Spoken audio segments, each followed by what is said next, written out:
Melbourne University has been found breaching the privacy of its students. Now, in itself, that's shocking. It took less than a day for them to authorise the illegal use of electronic surveillance, CCTV footage, Wi-Fi data, etc. on its students and its staff on behalf of Israel. So the question is, who in Melbourne University approved that? And now what's the consequences? We know that Melbourne University took out miscarriage proceedings against 19 of their students. However, the institution of Melbourne Uni has been compromised in this incident. The same way that Sigal Chattah, the Deputy Assistant Attorney General in Nevada, in the US, not in Australia, in the US, used her office to free an Israeli caught red-handed by a sting operation as a paedophile attempting to molest a young girl and taking him to Cirque du Soleil. Now, she used her influence within the Justice Department to allow him to have his passport, get on his flight and get back to Israel. And once again, what are the consequences?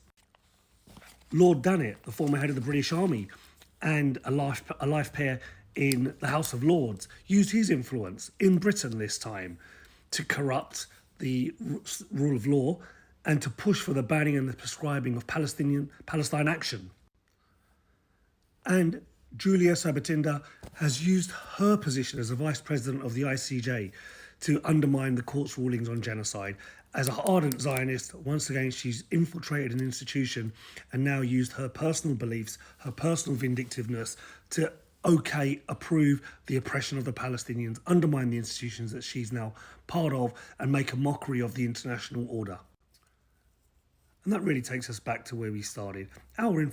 Our institutions are being infiltrated, and what they're being is co-opted. Now, on a normal course of events, it doesn't matter. It's going to happen, and so what? Power consolidates.